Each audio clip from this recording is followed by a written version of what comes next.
রাষ্ট্র সংস্কারে গঠিত ৬টি সংস্কার কমিশনের পূর্ণাঙ্গ প্রতিবেদন প্রকাশ করা হয়েছে। ওয়েবসাইটে প্রকাশ করা হয়েছে এসব প্রতিবেদন। একই সঙ্গে কমিশনের প্রধানরা পরবর্তী আশু করণীয় মধ্যমেয়াদী পরিকল্পনা বা ভবিষ্যতে নির্বাচিত সরকার কি করতে পারে সেটির সর্বসম্মত সুপারিশমালা দেয়া হয়েছে প্রতিবেদনে। রাষ্ট্র সংস্কারে দেওয়া সুপারিশ নিয়ে শিগগিরই রাজনৈতিক দলগুলোর সাথে বৈঠক অনুষ্ঠিত হওয়ার কথা রয়েছে। গত বছর ৮ই আগস্ট অন্তর্বর্তী সরকারের দায়িত্ব নিয়ে ড. মোহাম্মদ ইউনূস রাষ্ট্রের বিভিন্ন খাতে সংস্কারের জন্য ৬টি সংস্কার কমিশন গঠন করে দেন। এসব কমিশনকে ৯০ দিন বা ৩ মাসে অর্থাৎ ৩০ ডিসেম্বরের মধ্যে প্রতিবেদন জমা দিতে বলা হয়।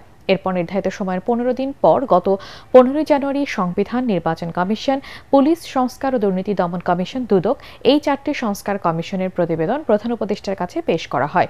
অপরদিকে জনপ্রশাসন ও বিচার বিভাগ সংস্কার কমিশন গত বুধবার প্রতিবেদন জমা দেয়।